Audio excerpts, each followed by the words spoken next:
Hello everybody and welcome back to Dead Rising 2. Today's video is going to be post-commentary as opposed to live commentary. And the reason for that was this video's original recording was about 40 minutes. And with editing magic I managed to make it about 15 minutes, so I think that that's pretty good. As you can tell, we are going to be pretty busy this time around. We're going to be picking up 7 different survivors, which is pretty good, seeing as how the maximum that we can have at one time is 8.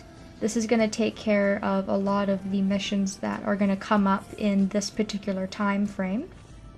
And the first mission we're going to be doing is unmarked. It does not come up on Check's watch. And we're going to head over to the Atlantica Casino using our shortcut through the Palisades Mall, of course. Now, I don't need to pick up anything for this particular mission. The only prerequisite you have to have for this is to have at least $100,000 on you. And it is recommended to have a little bit more than that, just in case. This mission we're going to be going to is called High Rollers, and it involves 3 survivors. Of course, so here I am getting turned around in the Palisades Mall. For some reason, I always get mixed up as to which direction the Yucatan is in and which direction the Atlantica is in. I don't know why that is. And of course, because there isn't a quest arrow to bring me to this particular location, I'm kind of just feeling my way around. And the mission starts at 1 a.m. on September 27th, and it runs for a good 12 hours. It ends at 1 p.m. on the 27th, so you have a lot of time to do this mission. The only thing is that it's a very, very time-consuming mission, and it can take several game hours to do, and so it's recommended to do it when you have a lot of time, which is why I've chosen to do this right away. I just want to get it over and done with, and pick up these survivors and then kind of be on my way. So these 3 are hiding in one of the 2 rooms on the sides of the Atlantica Casino. And these 3 are professional poker players. And you can talk to Jacob, Jessica, and Nevada, and they will all ask you to play poker with them. I guess they're looking for a 4th player to play with. They're looking for a sap. I don't really know if Chuck's much of a gambling man.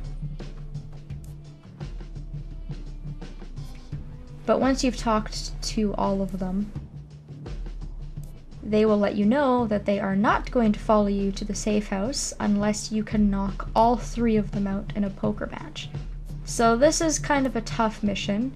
Not only do you need to have a large amount of money, you need to have a lot of time to do this, because playing poker is a very time-consuming type activity. And additionally, on top of that, you have to defeat all 3 of them. So that's kind of a bummer. I do believe that this took me about 3.5 hours in game time. And I shouldn't even say that it was me who did this. One of the reasons that this is post-commentary is I don't know how to play poker, so I had to get somebody to play it for me. And as you can see, I have sped up this process significantly. I pretty much put this video at the highest speed that it would possibly allow me to do in my editing program. And I did cut out any sort of failures or anything that was totally unnecessary. But it's still gonna take a while. I do believe this is traditional Texas Hold'em poker. And this is sort of forgiving in a way, because you can play poker as many times as you need to knock these guys out. If, for example, you played a game and were only able to knock out one of the players, you would then be allowed to go back in and play another game, and you would only be forced to play against the remaining 2 players. So you can kind of knock these guys out one at a time if one of them is giving you troubles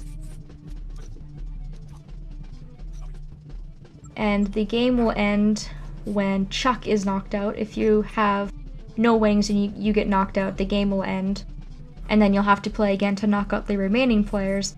Or if Chuck manages to knock out all the other players, the game will end and then the survivors will come with you. So I don't have a whole lot to say about that, you know, other than that, seeing as how I don't really know how to play poker, especially. That's another thing, if you don't know how to play poker, it's kind of difficult to save these guys. And if these guys remain unsaved for a while, they count as the 8 survivor limit that is available at one time. There's a system in this game that if there are 8 active survivors on the map at one time, regardless of if Chuck has them in their party or not, it will make it so that other case files will not come up. So if you had these 3 guys and you had another 4 survivors that you hadn't picked up and you didn't really know about, you wouldn't be able to get any other calls for other case files. So if you can't beat them and you're missing a particular quest or you can't get something to trigger, you can always kill them if you really want to. Because the only way they're coming with you is if you beat them in poker. Now Jessica's the last player. She kept on folding, which made this game go on forever. But we will knock her out, and once she's done, we can continue on our way. And then of course, if you want to get 100% of the survivors, you do need to recruit these guys. And they do give you a large PP bonus for all of them joining, and then when Chuck successfully escorts them back to the safe house. And if you win against them, you win a massive prize of $1 million. So, time consuming, a little bit difficult, but I think it's worth it if you have the time and if you do know your way around poker. And thank you to the individual who was able to play poker for me and was able to provide this video for you guys. Now that we have these 3 in our party, we're gonna go back to the Palisades Mall. The quest Fetching Females involves 3 female survivors that we need to pick up. And make sure you don't spend all your money in one place because we will need money to recruit these 3. And I could have picked them up first if I would have waited an hour. I do believe they show up at 2 AM. But I wanted to get the poker game started right away, just because it does take so long. And Jessica got left behind, so what I'm gonna do is leave those guys at the entrance and go back to save her. This doesn't happen very often in this game, I don't find.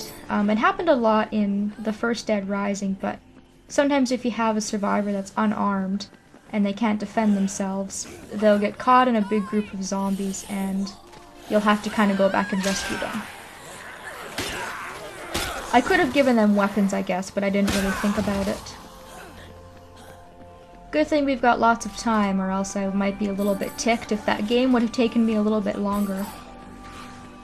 But 3 hours in-game time is a pretty good amount of time to spend in order to not only finish the poker game, but to also go and get the rest of the survivors that you need within this time frame.